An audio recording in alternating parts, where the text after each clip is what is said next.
Dans cette vidéo, on va parler de faire tourner un nœud pour Zora. Alors c'est pas vraiment le genre de vidéo que j'ai l'habitude de faire, donc il y aura peut-être un petit peu plus de disclaimer, de contexte, etc. que d'habitude. Déjà dans un premier temps, pourquoi faire tourner un nœud? On le voit de plus en plus, ça commence à tomber dans les critères airdrop. Et en général, c'est pas les allocations les plus dégueulasses qui sont données aux node runners. Il suffit de regarder récemment Celestia ou encore XAI par exemple. Maintenant, je te vois déjà venir avec pas mal de questions et c'est très probablement exactement les mêmes que je me suis posé. Déjà, est-ce que c'est compliqué de faire tourner un nœud? Parce que pour ceux qui comme moi ont déjà tâté un petit peu le terrain avec un Massa, un Ironfish ou encore un Chardeum par exemple, et ben on sait qu'on n'est pas sur des trucs qui sont totalement passifs et qu'il y a pas mal de choses à gérer et donc ça peut être relativement chronophage. Alors avant de me convaincre que c'était une bonne idée de faire tourner mon nœud, et ben je me suis quand même posé la question d'aussi il y avait beaucoup de maintenance à faire. La réponse courte c'est qu'il y en a quasiment pas. C'est un nœud que tu setup une fois et qui tourne jusqu'à ce que tu l'arrêtes. Il n'y a pas eu de mise à jour jusqu'à présent et ça fait 2 à 3 mois que le programme a été lancé. Ensuite, est-ce que c'est compliqué à mettre en place? Clairement, je peux pas dire que c'est compliqué, j'ai réussi à le faire en 40 minutes avec un tutoriel assez basique. Alors c'est sûr que l'interface fait peur, je suis le premier à le dire, mais concrètement, il n'y a pas grand chose de plus à faire que de venir copier-coller des instructions dans un invité de commande. Si tu as le moindre doute que tu es capable de faire ça, je t'invite à regarder la vidéo en entier avant de te lancer, histoire que tu saches exactement comment ça va se passer. Et ensuite, il y a également la question du coût, et ça c'est quelque chose que j'aborde directement dans la vidéo. Et maintenant, la dernière question, c'est est-ce que ça peut être intéressant de faire ça, et surtout pourquoi on le fait? La version officielle, c'est parce qu'on est de bonnes âmes et qu'on essaye de décentraliser le réseau de Zora. La version officieuse, c'est qu'on pense qu'il y aura une récompense pour les gens qui font tourner des nœuds. Déjà parce que Zora a toujours eu un discours très basé sur la décentralisation, et donc faire tourner un nœud pour ajouter à la décentralisation d'une layer 2, tu peux pas faire plus pro décentralisation que ça. Et ensuite, finalement, pour remercier le métrique. Parce que finalement, c'est ce qui intéresse Zora, avoir des utilisateurs et avoir des personnes qui font tourner des nœuds. Montrer que le réseau est actif pour le valoriser au maximum. Maintenant, la thèse est très clairement pas parfaite et il faut regarder également de l'autre côté de la balance, qu'est-ce qui pourrait jouer contre nous. Alors là, il y a quand même plusieurs choses à noter. La première, c'est que quand on demande à l'équipe de savoir si effectivement il y aura des récompenses ou pas du point de vue de Zora, la réponse c'est évidemment non, mais bon, ça c'est un grand classique. Et d'ailleurs, ça a donné lieu à un screenshot modifié que je t'affiche à l'écran qui est totalement faux et qui circule pas mal sur Twitter. Et pour ça, je remercie JF du Discord de me l'avoir fait remarquer. Ensuite, l'autre point à soulever, et tu vas le remarquer assez rapidement, c'est que quand on va setup notre nœud, il n'y a pas moyen de le relier à une adresse Ethereum pour recevoir des récompenses. Mais de mon côté, c'est pas vraiment quelque chose qui me fait peur parce que c'est quelque chose qui peut s'implanter quand même relativement facilement. On pourrait par exemple facilement imaginer une mise à jour qui vient rajouter une fonction qui demande un wallet. C'est pas vraiment un obstacle infranchissable. Et dans tous les cas, ça reste un investissement et donc un pari sur le futur dont on n'a absolument pas toutes les informations aujourd'hui. Voilà, je pense que j'ai bien dressé le contexte et maintenant je te laisse avec la vidéo. Maintenant que tout le contexte est posé, on va pouvoir attaquer. Pour ça, on va commencer par aller sur Contabo pour louer un serveur. Il y aura du coup 2 liens en description. Le premier est un lien référé, c'est-à-dire que si tu passes par celui-ci et que tu loues un serveur, je touche quelque chose et ça n'a absolument aucun coût pour toi. Et le deuxième lien, c'est un lien classique qui va exactement au même endroit, qui te coûte exactement la même chose, mais qui ne me fait rien gagner. Voilà, je te laisse juger si mon travail mérite quelque chose ou pas. La première étape va donc être de choisir notre serveur et ici on va se rapprocher du serveur niveau M, tout simplement car pour faire tourner un nœud chez Zora, il nous faudra 16 Go de RAM ainsi que 200 Go de SSD.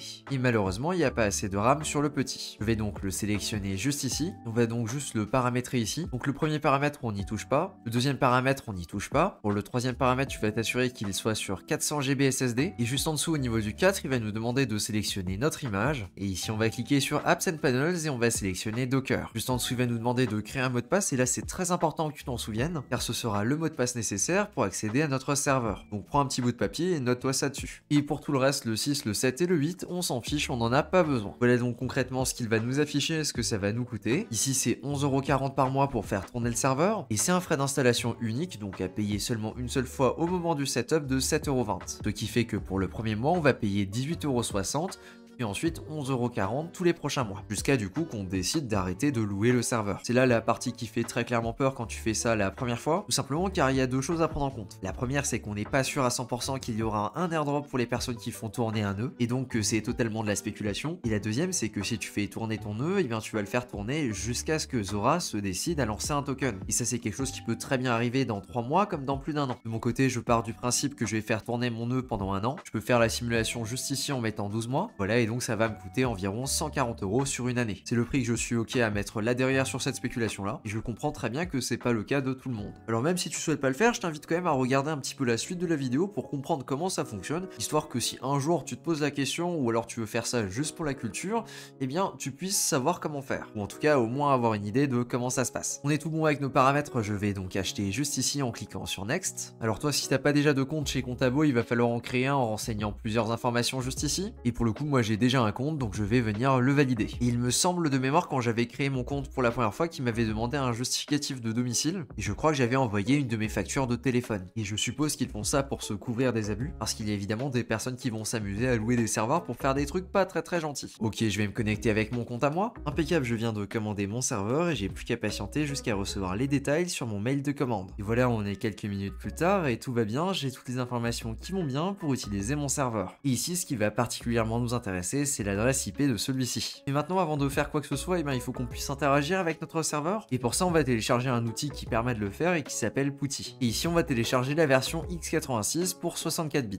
C'est vraiment rien de particulier, on a juste à l'ouvrir et voilà, il est disponible. Ici, la première chose qu'on va faire, c'est maintenant de rentrer l'adresse IP qu'on a reçue par mail dans le champ hostname ou IP adresse. C'est donc exactement ce que je vais faire, je viens de la coller. Ici, on n'a rien besoin de changer d'autre et on va cliquer sur Open. Alors, il va juste nous faire un petit message pour nous dire que c'est pas bon, mais nous, on va tout simplement accepter et ça ira très bien. Il va maintenant nous demander de nous connecter et ici, on va donc se connecter en tant que root R-O-O-T. Et maintenant, il va me demander mon mot de passe et là, c'est le mot de passe qu'on a défini quand on a commandé. Alors là, je viens de taper le mot de passe, mais comme tu peux le voir à l'écran, il n'y a absolument rien qui a bougé, c'est normal, il ne va pas l'afficher. Une fois que tu as terminé de taper ton mot de passe, tu vas cliquer sur Entrée, et voilà, tout est bon, on est connecté à notre serveur et on peut commencer à interagir avec. Alors maintenant, 95% de ce qu'on va faire, ça va être de copier-coller des instructions à notre serveur. Pour te simplifier la tâche, je t'ai tout simplement tout mis dans un pass-bin que tu retrouveras directement en description. Si tu veux plus de détails concernant chacune de ces commandes, je te redirige vers le guide de BrazeNote qui a fait un super travail. Je le remercie d'ailleurs parce que son guide m'a beaucoup aidé pour faire cette vidéo. Tu pourras donc retrouver un lien vers ce guide directement en description. On va donc commencer par copier la première commande. Pour ça, je vais tout simplement aller sur le pass-bin et je vais faire un copier avec un CTRL-C. Et attention, quand on est sur Putty, on va pas faire un CTRL-V, on va plutôt faire un clic droit, ce qui va venir directement coller et exécuter la commande qu'on venait de copier. On doit maintenant donc attendre que la commande termine de se dérouler. Et pour le coup, c'est le cas comme tu peux le voir juste ici, on a notre petit curseur qui est vert et qui ne bouge pas. Je vais donc venir copier ma deuxième commande juste ici. Celle-là est un petit peu plus longue à exécuter, donc je vais tout simplement laisser l'ordinateur travailler. On est tout bon, je vais pouvoir passer à la troisième commande. Je vais donc sur le pass-bin, je la copie et je vais la coller. Celle-ci était très rapide. Je prends la quatrième et je continue. Je fais pareil avec la cinquième et je vais continuer comme ça à exécuter les différentes commandes jusqu'à ce que je tombe sur la ligne qui dit stop. Il n'y a pas grand chose de plus à faire jusqu'à ce qu'on arrive à ce moment-là. Alors là, en continuant d'exécuter les commandes, il vient de me demander si j'étais d'accord d'installer des choses sur le disque et je vais tout simplement répondre oui en écrivant Y et en appuyant sur Entrée. Et impeccable, on est quelques minutes plus tard et normalement tu as exécuté nano.env et maintenant tu te retrouves sur cette page là qui fait très peur. Pas de panique, on va pas tout de suite s'intéresser à celle-là. En fait, il nous faut un petit quelque chose si on veut aller plus loin. Cette chose là, c'est un RPC sur Ethereum. Alors tu vas peut-être me dire qu'on est censé construire un nœud Zora et pourquoi tu me parles d'Ethereum? Eh bien tout simplement parce que notre nœud va renvoyer des informations à Ethereum. Et pour ça, on a besoin d'un RPC sur Ethereum. Alors c'est vraiment rien de bien compliqué, pour ça il suffit d'aller sur un site qui s'appelle Alchemy et de créer un compte dessus. Et je vais créer un compte avec un de mes comptes Google. Voilà, on est tout bon et j'arrive sur cette page. Alors là, je vais tout simplement dire que je ne suis pas un développeur. On va utiliser le plan qui est gratuit et on va skip les informations de paiement. On n'en aura pas besoin. On arrive sur le dashboard et juste ici, je vais cliquer sur Apps. Je vais tomber sur cette page là qui va répertorier du coup les applications qui existent. Et par défaut, il m'en a déjà créé un. Ce qui va nous intéresser, c'est la API Key. Et là, on va venir copier la deuxième version, c'est-à-dire la version HTTPS. Je vais donc retourner sur Putty et je vais me balader dans le menu pour supprimer ce qu'il y a écrit après le égal. Et maintenant, on va coller ce qu'on vient de copier. Et attention, c'est un petit peu particulier. Cette fois-ci, il faut que tu appuies sur Shift et que tu fasses un clic droit. Voilà, c'est tout bon, c'est collé. Maintenant, on va quitter l'interface. Pour ça, on va appuyer sur CTRL-X et on va ensuite appuyer sur Entrée. Il ne nous reste maintenant plus que quelques commandes à copier-coller et on sera tout bon. Je vais donc reprendre juste après le gros disclaimer avec le stop. Je colle avec un clic droit. On va maintenant exécuter cette commande qui va lancer le nœud. Je colle donc avec un clic droit et j'appuie sur Entrée. Attention ici, ça risque de prendre un petit moment, donc il faut patienter. Et à partir de là, si tu patientes 20-30 minutes, tu as ce genre de truc qui devrait commencer à s'afficher à l'écran. Et en fait, ce qu'on voit là, c'est tout simplement le log de notre note qui fonctionne. Si tu veux t'en convaincre, on peut retourner sur Alchemy et tu peux aller ici dans Applications et tu peux voir juste ici que notre nœud traite des requêtes. Et si je clique dessus, voilà ce qu'on arrive à voir. Ici, il nous affiche un succès de 100%, mais je sais pas trop pourquoi il nous affiche ça. Parce qu'en réalité, ici, j'ai environ 15% de requêtes qui sont limitées. Alors, je suppose qu'elles sont limitées parce que j'ai la version gratuite d'Alchemy, mais j'en suis pas trop sûr. Même si, bon, en demandant sur le Discord, on m'a quand même validé que c'était good si ça se présentait comme ça. Et je me suis également posé la question de savoir s'il y avait des mises à jour à faire, un petit peu comme sur Massalabs ou Shardeum. Parce qu'en réalité, si j'ai arrêté ces deux nœuds-là, c'est très clairement à cause de ça. En cumulant les deux, quasiment toutes les semaines, il y avait une mise à jour à faire et au bout d'un moment, ça commençait vraiment à m'énerver. Et a priori, ici, en regardant un petit peu, j'ai pas trouvé d'endroit qui mentionne des mises à jour à faire sur le nœud. J'ai cependant trouvé quelqu'un qui mentionne mentionné que le plan gratuit pour Alchemy permettait uniquement de valider pendant 20 jours par mois et que pendant les 10 jours qui restent du mois, ça ne valide tout simplement pas. Puis qu'au début du mois suivant, ça va revalider 20 jours, stopper 10 jours,